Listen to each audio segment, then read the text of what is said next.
Hello everyone, welcome back to this channel. I am Manish Singh और आज हम प्रॉफिट एंड लॉस कंटिन्यू करने वाले हैं पार्ट 2।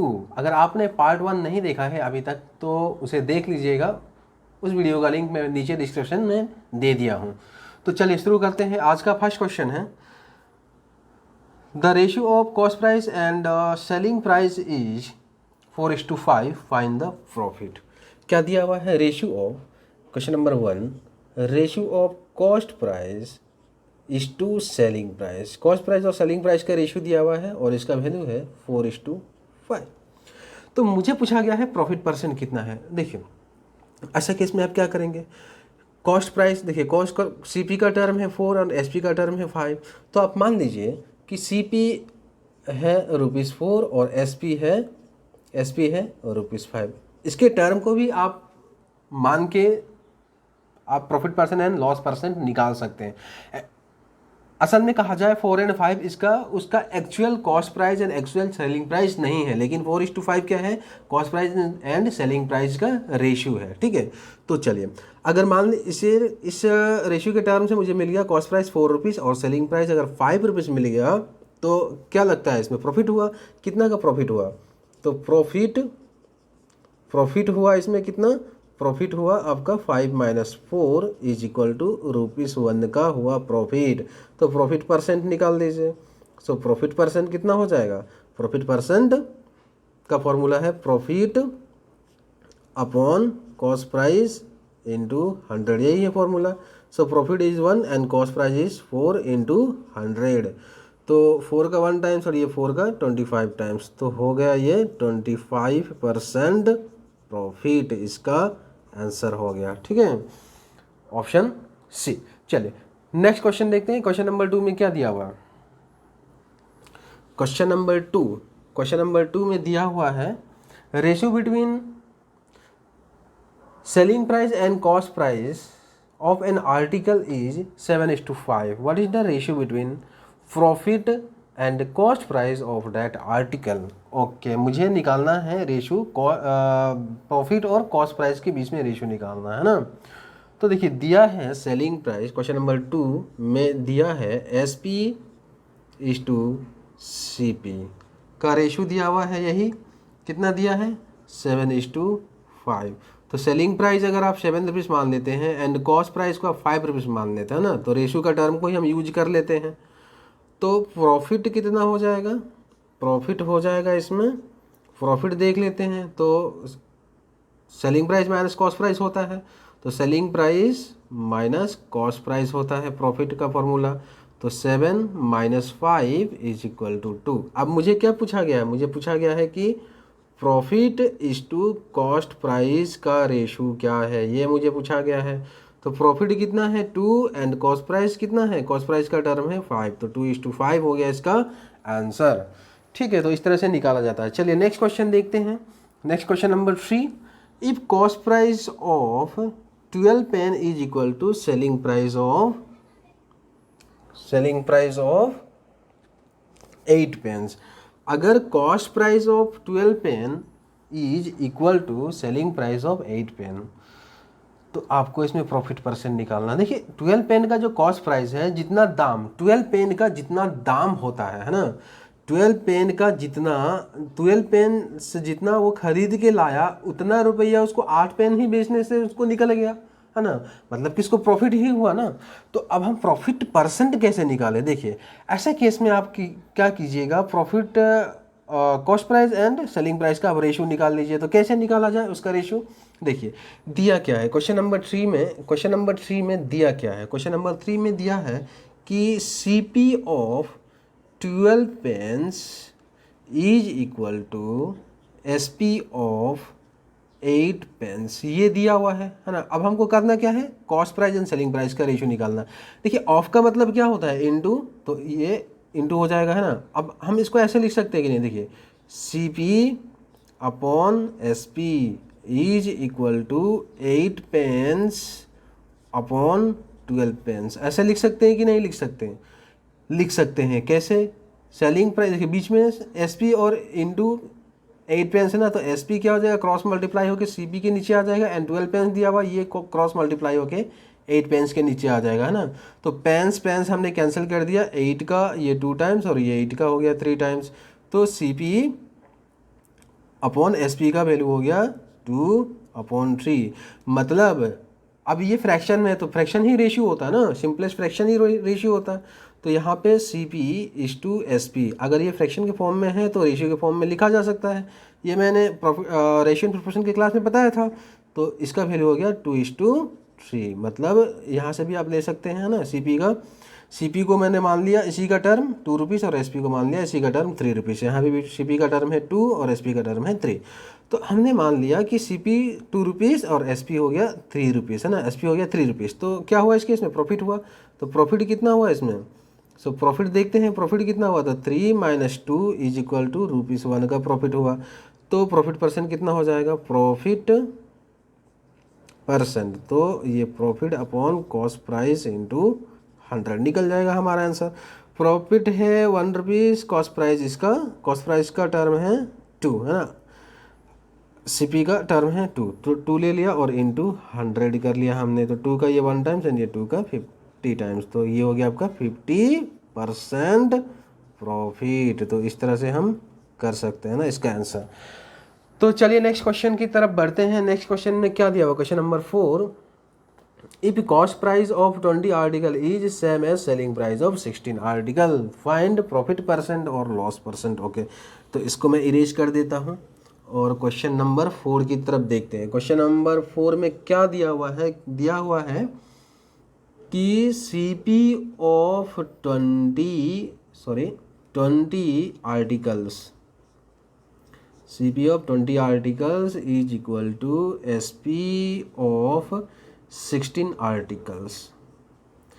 इतना इन्फॉर्मेशन हमारे पास दिया हुआ है। तो अब हम क्या करेंगे, मुझे प्रॉफिट परसेंट निकालना है। तो CP एंड SP का हम रेशियो निकाल लेते हैं। तो ऑफ मतलब इनटू, यहाँ भी ऑफ इनटू, और इसको हम ऐसे लिख सकते हैं CP अपॉन SP, है ना। SP क्रॉस मल्टीप्लाई होके CP के नीचे जाएगा is equal to, and 20 article cross multiply होके 16 आर्टिकल के नीचे जाएगा। तो इसको हमने लिख लिया 20 आर्टिकल। तो आर्टिकल कैंसिल कर दिया और ये दोनों 4 का 16 4 टाइम्स एंड 24 का 5 टाइम्स। तो ये हो गया आपका 4/5, मतलब ये रेशियो हो गया। तो CP का टर्म है 4 एंड SP का टर्म है 5। तो इसी को हम इसका CP का वैल्यू मान लेते हैं, SP का वैल्यू मान लेते हैं। तो CP का वैल्यू हमने मान लिया ₹4 एंड SP का वैल्यू मान लिया हमने ₹5। तो इस केस में क्या हुआ, प्रॉफिट हुआ, है ना। प्रॉफिट हुआ, कितना प्रॉफिट हुआ, तो 5 - 4 = ₹1 का प्रॉफिट हुआ। तो प्रॉफिट हुआ। तो इस क्वेश्चन में हमें क्या पूछा गया है, अगर प्रॉफिट हुआ तो प्रॉफिट परसेंट निकालना है। और दिया हुआ है ना, और दोनों तो हो ही नहीं सकता है, दोनों में से कोई एक निकलेगा, इसलिए और दिया हुआ है। Profit percent and loss percent के बीच में और दिया हुआ है। तो प्रॉफिट परसेंट निकाल लेते हैं। Profit percent is equal to profit upon cost price. ये तो फॉर्मूला हम पढ़ते आ रहे हैं ना, तो इसी फॉर्मूला को यूज कर देना है। सो 1 एंड कॉस्ट प्राइस इज 4 × 100। तो 4 का 1 टाइम्स है, 4 का 25 टाइम्स। तो क्या हो गया, 25% प्रॉफिट इसका आंसर हो जाएगा। ऑप्शन इसका बी, है ना। तो चलिए नेक्स्ट देखते हैं क्वेश्चन नंबर 5। क्वेश्चन नंबर 5 देखिए क्या दिया हुआ है। A person incurs 5% loss by selling a watch for ₹1140, मतलब 1140 rupees. Okay, at what price should the watch be sold to gain 5%। अच्छा, क्वेश्चन नंबर 5 में सेलिंग प्राइस अगर होता है कितना, ₹1140, तो इस केस में लॉस कितना होता है, परसेंटेज के टर्म में दिया हुआ है 5% का लॉस होता है। लॉस हो जाता है ना, उसको 5% का लॉस हो जाता है ना। तो मतलब वो 5% का लॉस में बेचता है तो उसका सेलिंग प्राइस इतना होता है। अब क्वेश्चन ये पूछा गया कि अगर उसको 5% का प्रॉफिट अगर लेना होता तो उस वॉच को कितना रुपए में बेचना चाहिए था। तो पहले तो अब हम पता कर लेते हैं ना कि कॉस्ट प्राइस क्या है। अगर कॉस्ट प्राइस पता चल जाता है तभी हम कॉस्ट प्राइस पे 5% और एक्स्ट्रा ऐड करके हम उसको बेचेंगे, तभी ना 5% का प्रॉफिट होगा। तो पहले हम कॉस्ट प्राइस निकाल लेते हैं, कॉस्ट प्राइस फॉर्मूला यूज कर लेते हैं। कॉस्ट प्राइस किस केस में, लॉस का केस में कॉस्ट प्राइस का फॉर्मूला क्या है, तो 100 और ये 100 minus loss percent into selling price. So अब वैल्यू पुट अप कर देते हैं 100 और 100 minus 5 into selling price is 1140। सो देखते हैं 100 और ये हो गया आपका 95 इंटू 1140।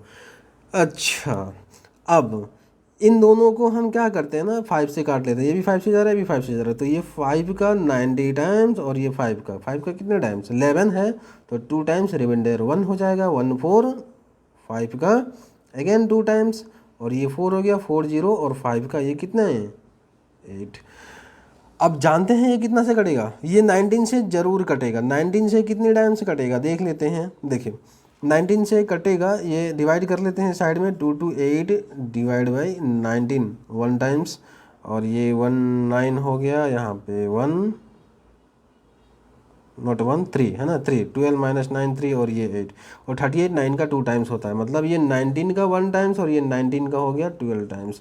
तो ये क्या हो गया रुपीज़ 100 इंटू 1200 रुपीज़ इसका हो गया कॉस्ट प्राइस। मतलब उस वॉच को वो 1200 रुपीज़ में खरीद के अगर 1140 रुपीज़ में बेचेगा तो उसको तो लॉस ही होगा, और इस केस में इसका 5% का लॉस हुआ। अब इनको चाहिए प्रॉफिट, कितना का प्रॉफिट चाहिए, 5% का प्रॉफिट चाहिए। इसको इरेज कर देता हूँ, 5% का प्रॉफिट चाहिए ना। तो इन ऑर्डर टू गेन कितना गेन करना है, तो 5% गेन करना है। एसपी क्या हो जाएगा, एसपी, अब एसपी निकाल लेते हैं। एसपी का फॉर्मूला है 100 और ये आपका 100 प्लस प्रॉफिट परसेंट, प्रॉफिट का केस में एसपी का फॉर्मूला है ना, और ये हो गया 100 और इंटू सीपी। कॉस्ट प्राइस तो ऑलरेडी हमने निकाल लिया है, कैलकुलेट कर लिया है ना। तो अब देखिए ये कितना हो गया 100 plus 5 upon 100 into and cost price is 1200। Okay, so 105 upon 100 into 1200। तो 00 हमने काट दिया, हाँ 00 काट दिया और इसको मल्टीप्लाई कर देते हैं हम साइड में, यहाँ पे 105 इंटू 12 कर देते हैं। तो ये हो गया आपका 210 और 105 ऐड कर देते हैं 1260, ये आपका रुपीज़ 1260 सेलिंग प्राइस हो जाएगा ना। ये सेलिंग प्राइस 2 हो जाएगा और इसको सेलिंग प्राइस 1 मान लेते हैं। मतलब क्या था, जब वो पर्सन उस घड़ी को 1140 रुपीज़ में बेचता है तो 5% का लॉस होता है ना। तो मुझे पूछा गया कि अगर 5% गेन करना होगा तो हमको कितना में बेचना चाहिए था, तो 5% गेन करना होगा तो उसका कितना में खरीदा ये तो हमको पता होना पड़ेगा ना, कितना में खरीदा ये तो हमको पता होना पड़ेगा। कि फार्मूला भी लगाएंगे तो आपको यहाँ पे कॉस्ट प्राइस सीपी दिख रहा है, पर P% का वैल्यू तो हमको पता है 5% गेन होना है, लेकिन सीपी का वैल्यू नहीं पता। तो सीपी का वैल्यू हमने यहाँ पे निकाल लिया कैलकुलेट करके ना, लॉस का केस में कॉस्ट प्राइस का फॉर्मूला लगा के हमने निकाल लिया। तो ये है, इस तरह से आप कर सकते हैं। अगर आप चाहे तो इसको थोड़ा और जल्दी से कर सकते थे, मतलब इतना ज़्यादा कैलकुलेटिव नहीं होके थोड़ा और सिंपल से कर सकते थे। देखिए कैसे कर सकते थे इसको, तो अब SP2 निकालना है हमको, है ना, इन ऑर्डर टू गेन 5%। तो गेन का फॉर्मूला क्या है, 105% ऑफ CP। ओके, अब देखिए 105% ऑफ CP और CP का फॉर्मूला, ये CP कौन सा है, जो लॉस का केस में CP है, और ये हमारा सेलिंग प्राइस 1 दिया हुआ है 1140 और लॉस परसेंट दिया हुआ है 5%, है ना। तो ये वाला फॉर्मूला हम लगा लेते हैं। तो देखिए ये क्या हो जाएगा, अगर आप फार्मूला लगाते हैं तो फार्मूला का भी याद रखिएगा माइंड में। तो ये 100 अपॉन और 100 माइनस लॉस परसेंट होता है 95, है ना, लॉस परसेंट 5 है तो 100 माइनस 5 95 और इनटू सेलिंग प्राइस 2 कितना दिया हुआ है, ये आपका 1140। देखिए इसको सॉल्व करते हैं ना तो आपको क्या मिलता है, कॉस्ट प्राइस ही मिलता है आपको, है ना, कॉस्ट प्राइस ही मिलता है। अब एक ही लाइन में सॉल्व कर लीजिए, 105 अपॉन 100 इंटू और ये 100 अपॉन 95 इंटू 1140। ऐसे करेंगे तो क्या होगा, कम लिखना पड़ेगा आपको, है ना। अब देखिए इससे 100 कैंसिल हो गया, ये 5 का कितने टाइम्स 21 टाइम्स और ये 5 का 19 टाइम्स। अब इसको हम 19 से डिवाइड कर लेते हैं यहाँ पे साइड में। सो 1 यहाँ पे लिख लेता हूँ 1140 डिवाइड बाई 19। तो ये हुआ 19 का कितने टाइम 6 टाइम्स होता है, चेक कर लीजिएगा। देखिए 6 into 9 54, carries 5 and 1 into 6 and plus 5 11, तो 114। ये आपका 0 हो गया और एक 0 बचा, यहाँ पे लिख लीजिए, मतलब ये हो गया आपका 60। ओके, तो यहाँ पे बचा 21 इंटू 60। तो 21 इंटू 6 क्या होगा, 6 इंटू 1 6 एंड 6 इंटू 2 12 हो गया, यहाँ पे 0 लिख दिया हमने। और ये आपका second cost price second selling price निकल गया, है ना। तो चलिए क्वेश्चन नंबर हम बढ़ते हैं क्वेश्चन नंबर 5 की तरफ। Please like, subscribe and press the bell icon so that you can get the notification of upcoming videos.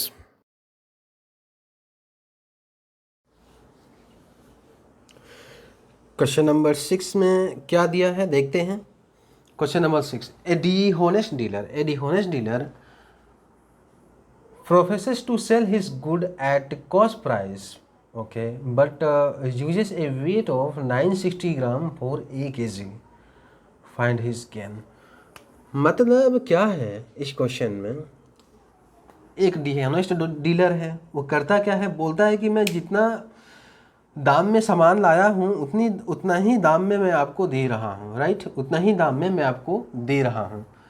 तो वो दिखा के सभी को ये बोलता है कि मैं जितना दाम में लाया उतना ही दाम में आपको मैं दे रहा हूँ।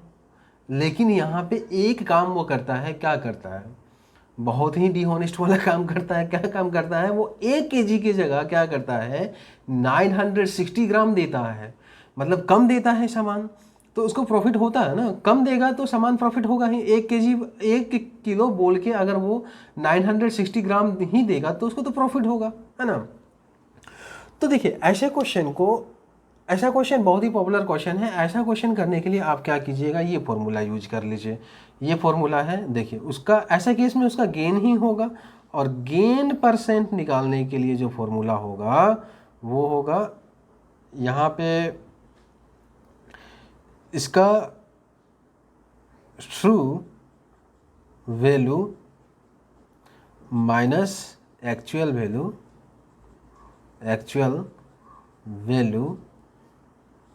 डिवाइड बाई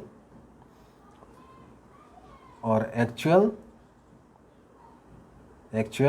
वैल्यू इनटू 100, और जो भी वैल्यू आएगा उसको वहाँ पे क्या करना है, आपको परसेंटेज पुट कर देना है। जो भी वैल्यू आएगा वहाँ पे परसेंटेज पुट कर देना है, ठीक है। तो देखिए यहाँ पे इसमें देखिए इस क्वेश्चन में क्या है, वो 1 kg का सामान को 1 kg बोल के वो 960 ग्राम ही देता है। तो ये इसका ट्रू वैल्यू क्या हुआ, ट्रू वैल्यू क्या होगा 1 kg, और 1 kg को ग्राम में कन्वर्ट कर लीजिएगा, क्योंकि जो एक्चुअल वैल्यू जो दे रहा है वो आपका ग्राम में है। तो 1 kg में कितना ग्राम होता है, 1000 ग्राम होता है, और एक्चुअल वैल्यू वो देता कितना है, वो एक्चुअल वैल्यू हो जाता है। सो एक्चुअल वैल्यू कितना है, ये आपका 960 ग्राम है एक्चुअल वैल्यू। तो निकाल देते हैं गेन परसेंट, ये फॉर्मूला यूज करके, गेन परसेंट ये फॉर्मूला हम यूज करके निकाल लेते हैं। तो true value minus actual value divide by actual value into 100, है ना, और जो भी वैल्यू आएगा उसमें परसेंटेज लगा देना है। तो true value is 1000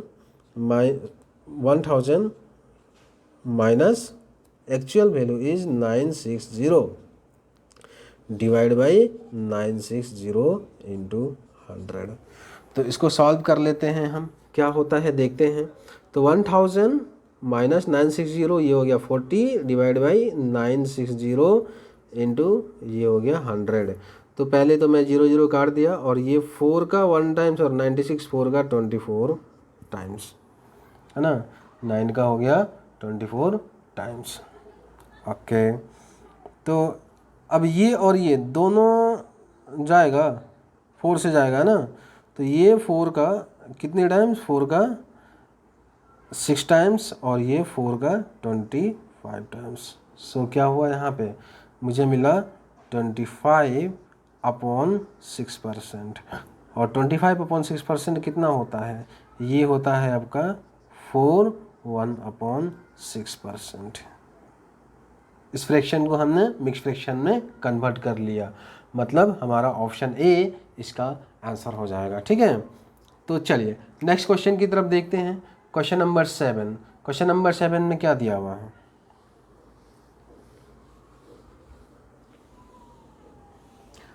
question number 7, by selling 2 tables for rupees 400 each, a man gains 20% on one.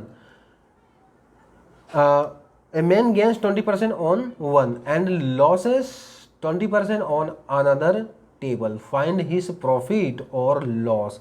अच्छा, प्रॉफिट एंड लॉस परसेंट हमको बताना है, प्रॉफिट परसेंट और लॉस परसेंट बताना है। ठीक है, चलिए प्रॉफिट परसेंट या लॉस परसेंट बताना। देखिए इसमें ये नहीं पूछा गया कि प्रॉफिट निकालना है या लॉस निकालना है, मुझे प्रॉफिट परसेंट या लॉस परसेंट बताना है। देखिए ऐसा केस में देखिए इसमें नो गेन नो लॉस नहीं होगा। अगर ये no gain and no loss होता तो ये क्वेश्चन में ही नहीं होता। देखिए यहाँ पे क्या है, सेलिंग प्राइस दिया हुआ है, कॉस्ट प्राइस नहीं दिया हुआ है।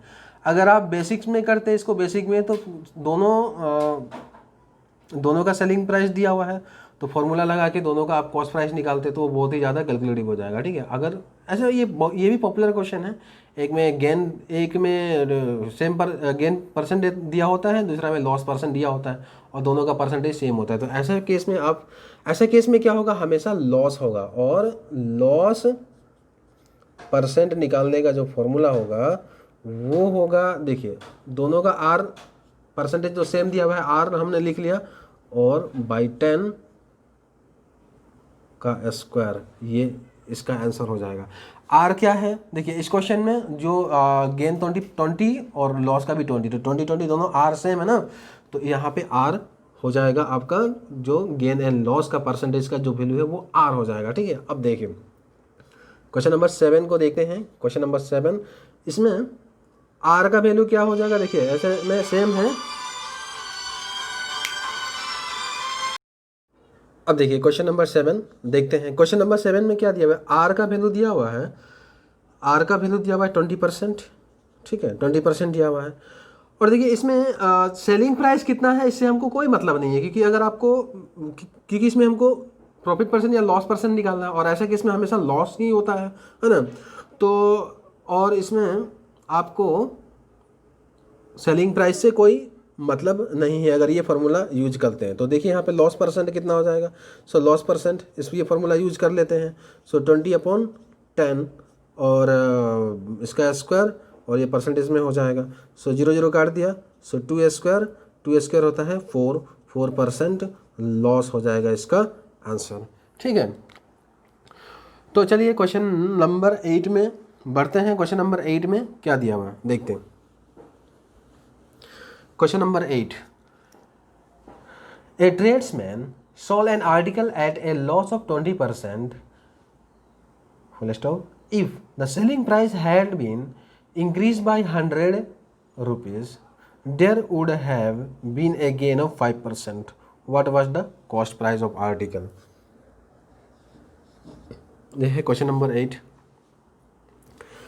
तो अब देखिए मुझे ये बताना है। अब देखिए पहला एक सेलिंग प्राइस होता है, ये सेलिंग प्राइस 1 होता है, जो एक सेलिंग प्राइस ये 1 होता है, कितना है हमको नहीं पता, लेकिन ये क्या है, ये कॉस्ट प्राइस है ना, और कॉस्ट प्राइस ही हमको पता करना है, कॉस्ट प्राइस क्या है यही हमको पता करना है। तो सेलिंग प्राइस क्या होता है, देखिए 20% के लॉस में वो बेचता है, तो सेलिंग प्राइस मतलब कितना होगा, 80% ऑफ कॉस्ट प्राइस में बेचता है, 80% ऑफ कॉस्ट प्राइस में बेचता है ना, कॉस्ट प्राइस का 80% में बेचता है, तभी उसको 20% का लॉस होता है ना। अब उसको 5% जब गेन होगा, सेकेंड केस में सेलिंग प्राइस जो है, सेकेंड सेलिंग प्राइस में उसको क्या होता है, 5% का गेन होता है। सेकेंड सेलिंग प्राइस में उसको क्या होता है, 5% का गेन होता है। 5% गेन मतलब कितना, 105% of cost price, cost price का 105% है ना। अब देखिए 105% of CP and 80% of CP, इनका डिफरेंस कितना है, परसेंटेज में 25% का डिफरेंस हो गया, तो 25% ऑफ सीपी। तो इन दोनों सेलिंग प्राइस में हमने परसेंटेज में देखा तो दोनों का डिफरेंस कितना हुआ 25% ऑफ सीपी। और ये ही डिफरेंस क्वेश्चन में, यही डिफरेंस रुपया में कितना बताया, 100 रुपीज़ है ना, 100 रुपीज़ ये बताया। अब इसको आप क्या कीजिए, सॉल्व कर लीजिए और सीपी का वैल्यू निकल जाएगा। ये सबसे आसान तरीका है इस क्वेश्चन को सॉल्व करना, है ना। तो देखते हैं कितना है, 25% means 25 upon 100 into cost price is equal to 100। Okay, ये 25 का 1 टाइम्स, 25 का 4 टाइम्स, और 4 क्या हो जाएगा, क्रॉस मल्टीप्लाई हो जाएगा 100 के साथ, तो कॉस्ट प्राइस निकल गया 4 इंटू 100 रुपीज़, 400 इसका आंसर। ठीक है, तो चलिए नेक्स्ट क्वेश्चन देखते हैं, question number 9। Question number 9, question number 9 क्या है, क्वेश्चन नंबर 9 दिया हुआ है, a bag is marked at ₹80 is sold for ₹68, what is the discount. अच्छा, मतलब ये क्या हो गया आपका मार्क प्राइस एंड डिस्काउंट वाला क्वेश्चन हो गया ना। देखिए डिस्काउंट वाला क्वेश्चन, ये शुरू करने से पहले मैं आपको बता दूं कि जब डिस्काउंट वाला फॉर्मूला कैसे यूज किया जाए। देखिए लॉस का केस में आपको सारा फॉर्मूला पता है, जो मैंने 4 फॉर्मूला लिखाया था, लॉस निकालने का फॉर्मूला, लॉस परसेंट निकालने का फॉर्मूला, लॉस का केस में कॉस्ट प्राइस निकालने का फॉर्मूला, लॉस का केस में सेलिंग प्राइस निकालने का फॉर्मूला। तो उसमें आपको क्या करना है, लॉस को रिप्लेस करना है डिस्काउंट से, और जो वहाँ पे कॉस्ट प्राइस है ना उसको रिप्लेस करना है मार्क्ड प्राइस से, मार्क्ड प्राइस से। ठीक है, मार्क प्राइस से रिप्लेस करना है, तो सारा वो आपका फॉर्मूला क्या हो जाएगा, मार्क प्राइस के लिए फॉर्मूला बन जाएगा। तो पहले मैं यहाँ पे लॉस का क्या क्या फॉर्मूला था वो मैं एक बार लिख देता हूँ। यहाँ पे लॉस निकालने का क्या फॉर्मूला था, लॉस निकालने का फॉर्मूला तो cost price minus selling price, है ना। और लॉस परसेंट निकालने का फॉर्मूला क्या था, लॉस परसेंट निकालने का फॉर्मूला था loss divide by cost price into 100, और जो भी वैल्यू आएगा उसको परसेंटेज लगा देना है। और थर्ड में हमने बताया था सेलिंग प्राइस निकालने का फॉर्मूला, तो सेलिंग प्राइस में क्या होता है 100 माइनस हो जाएगा ना, 100 माइनस लॉस परसेंट अपॉन 100 को इनटू आप कॉस्ट प्राइस कर देंगे। अब फोर्ड में क्या हो जाएगा, फोर्ड में आपका कॉस्ट प्राइस निकालने का फॉर्मूला तो 100 upon 100 minus loss percent into selling price, ये आपका हो गया कॉस्ट प्राइस निकालने का फॉर्मूला। अब मैंने क्या बताया था, देखिए लॉस का जो केस में जो फॉर्मूला है ना, लॉस वाला जो फॉर्मूला है उसमें क्या करना है, जितना जहाँ जहाँ लॉस है उसको रिप्लेस कर दीजिए डिस्काउंट से, और जहाँ जहाँ कॉस्ट प्राइस है उसको रिप्लेस कर दीजिए मार्क प्राइस से। यानी मार्क प्राइस हम शॉर्ट में MP लिखते हैं, जिसको लिस्टेड प्राइस भी बोला जाता है ना। अब देखिए ये आपका डिस्काउंट का सारा फॉर्मूला बन जाएगा। नंबर 1 तो डिस्काउंट निकालना है, डिस्काउंट लॉस को रिप्लेस किया डिस्काउंट से, तो कॉस्ट प्राइस आपका मार्क प्राइस से रिप्लेस होगा minus selling price. Okay, number 2 में डिस्काउंट परसेंट निकालना है, तो लॉस को रिप्लेस करेंगे आप किससे, डिस्काउंट से, एंड कॉस्ट प्राइस को रिप्लेस करेंगे आप मार्क प्राइस से इनटू 100 कर दीजिए, और जो भी वैल्यू आएगा उसमें परसेंटेज लगा देना है। नंबर 3 में सेलिंग प्राइस निकालना है। ओके, तो 100 माइनस लॉस परसेंट को डिस्प्लेस करेंगे आप डिस्काउंट परसेंट से अपॉन 100 इनटू, और कॉस्ट प्राइस को रिप्लेस करना है मार्क्ड प्राइस से 4। अब हमको निकालना है मार्क्ड प्राइस, CP को रिप्लेस किया हमने MP से, और ये हो गया 100 अपॉन 100 माइनस डिस्काउंट परसेंट होगा ना, लॉस को रिप्लेस करना है डिस्काउंट से, तो discount percent into selling price. तो अगर लॉस वाला फॉर्मूला अगर सब चारों पता है तो डिस्काउंट का फॉर्मूला इस तरह से बना सकते हैं आप। ठीक है, तो चलिए अब देखते हैं क्वेश्चन नंबर 9। ये फॉर्मूला को कॉपी करना है और इसको याद भी करना है। ठीक है, कभी कभी हमको फॉर्मूला से करना ही आसान हो जाता है ना, तो फॉर्मूला यूज करने का कम यूज करने का कोशिश करना है, ज़्यादा कोशिश करना है इसको कॉन्सेप्ट से हम उसको सॉल्व करें। चलिए क्वेश्चन नंबर 9, क्वेश्चन नंबर 9 में क्या दिया हुआ है, a bag is marked at ₹80, मतलब मार्क्ड प्राइस उसका कितना दिया हुआ है, ₹80, और उसको सेल किया गया कितना, ₹68 में। मुझे पूछा गया है कि what is the discount percent, तो डिस्काउंट परसेंट का फॉर्मूला तो आपको याद होगा, discount upon mark price into 100, ये डिस्काउंट परसेंट का फॉर्मूला है। अब हम देख लेते हैं यहाँ पे डिस्काउंट पहले निकालना होगा। डिस्काउंट कितना है, तो मार्क प्राइस में से आप सेलिंग प्राइस माइनस कर लीजिए। सो मार्क प्राइस है 80 माइनस 68 इज इक्वल टू ये कितना हो गया आपका ₹12 हो गया डिस्काउंट। तो डिस्काउंट परसेंट निकाल देते हैं। So discount upon mark price into 100 और इसको वैल्यू निकलने के बाद परसेंटेज लगा देना है। तो डिस्काउंट हुआ ₹12 और मार्क प्राइस हुआ कितना, मार्क प्राइस दिया हुआ है 80 और इंटू 100 है ना। तो ये 20 से ये भी 20 से कट जाएगा, तो 20 का ये 4 टाइम्स, इन 20 का 5 टाइम्स, ये 4 का 1 टाइम्स, ये 4 का 3 टाइम्स। तो 3 इंटू 5 कितना हो गया, 15% डिस्काउंट निकल गया। 15% डिस्काउंट इसका आंसर। तो चलिए नेक्स्ट क्वेश्चन की तरफ बढ़ते हैं। नेक्स्ट क्वेश्चन क्या दिया हुआ देखते हैं।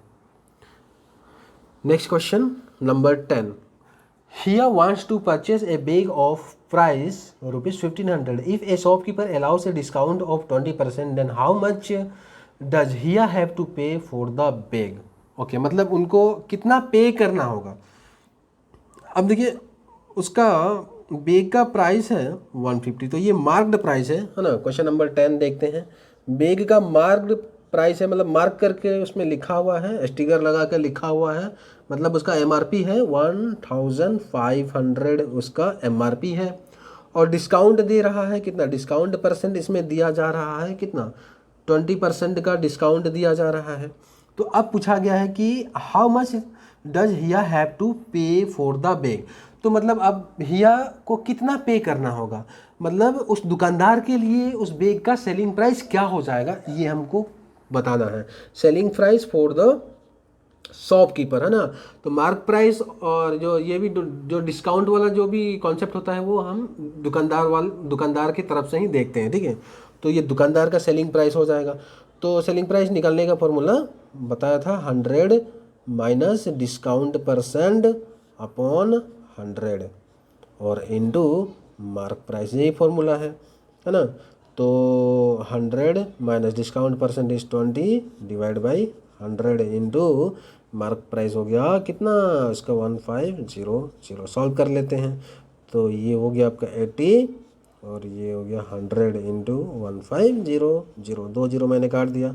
सो 8 इंटू 15 कितना होता है 120 और एक जीरो इसका है, तो 1200 इसका हो गया मार्क प्राइस है ना। तो अगर आप फार्मूला से इसको नहीं भी निकालना चाहते थे तो आप शॉर्ट में कॉन्सेप्ट में ऐसे भी कर सकते थे। जो इसका सेलिंग प्राइस होता वो क्या होता, डिस्काउंट 20% का डिस्काउंट दे रहा है ना, मतलब मार्क प्राइस का कितना देना होगा 100 minus 20, 80% of this mark price. जितना भी इसका स्टिकर में जितना भी रुपया लिखा है उसका 80% ही पे करना है। तो 80% मतलब कितना होता है 80 अपॉन 100 इंटू और मार्क प्राइस, उसमें इसका दिया हुआ है बैग का 1500 रुपीज़, दो जीरो काट दिया, 8 इंटू 15 हो गया 120 और ये जीरो को लगा दिया यहाँ पे, तो ₹1200 ऐसे भी निकाल सकते थे, ठीक है। तो चलिए नेक्स्ट क्वेश्चन की तरफ बढ़ते हैं। Next question number 11। So question number 11 क्या दिया हुआ, Chipkili bought a watch for ₹6000 after bargaining of 25%। Okay, Chipkili bought a watch for ₹6000 after a bargaining of 25%। तो चिपकिली ने खरीद के लाई 6000 में, मतलब उस दुकानदार ने उसको कितना में सेल किया। देखिए मैंने बता दिया था जो डिस्काउंट वाला जो कॉन्सेप्ट होता है ना वो हमेशा दुकानदार की तरफ से देखना है ना। तो सेलिंग प्राइस उसके लिए दिया हुआ है 6000 रुपीज़ वॉच का, और क्या दिया हुआ है आफ्टर ए बार्गेन ऑफ 25%। तो बार्गेन ऑफ 25% का बार्गेन हुआ, मतलब डिस्काउंट हो गया। तो डिस्काउंट परसेंट दिया हुआ है कितना 25% डिस्काउंट है। मुझे क्या पता करना है what is the listed price of the watch. तो लिस्टेड प्राइस मतलब क्या होता है मार्क प्राइस होता है। तो मार्क प्राइस निकाल लेते हैं फार्मूला यूज करके। सो 100 और 100 minus discount percent into selling price, ये इसका फॉर्मूला है। वैल्यू पुट अप कर देते हैं 100 और 100 माइनस 25 इंटू 6000, तो ये हो गया 100 और ये 75 इंटू 6000। अच्छा इसको देखते हैं, ये भी जाएगा 25 से, ये भी जाएगा 25 से। 25 का ये 3 टाइम्स और 25 का ये 4 टाइम्स, और ये 3 का 1 टाइम्स और ये 6 1000, 3 का 2000, ओके। सो कितना हो गया रुपीज़ 4 इंटू 2000 इज हो गया आपका 8000, इसका आंसर हो गया, मतलब ऑप्शन बी, ऑप्शन बी हो गया इसका, है ना आंसर।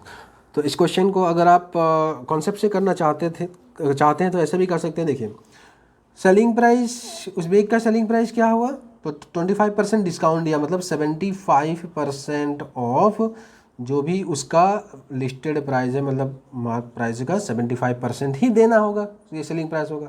तो सेलिंग प्राइस का वैल्यू तो दिया हुआ है ना 6000, और 75% मतलब 75/100 इंटू और मार्क प्राइस तो हमको निकालना है, यानी उसका लिस्टेड प्राइस। तो ये 25 का 3 टाइम्स और ये 25 का 4 टाइम्स, और ये ऐसे ऐसे भी काट सकते हैं ना, तो ये 3 का 1 टाइम्स हो गया और 3 का कितना 2000 टाइम्स, तो 4 इंटू 2000 कितना हो गया, ये 8000 हो गया आपका मार्क प्राइस। तो ₹8000 इसका मार्क प्राइस, ऐसा भी आप कर सकते थे, जल्दी हो जाता ना। तो आज के लिए इतना ही है, तो ठीक है, हंसते रहिए, मुस्कुराते रहिए और प्रैक्टिस करते रहिए। Thank you, God bless you all.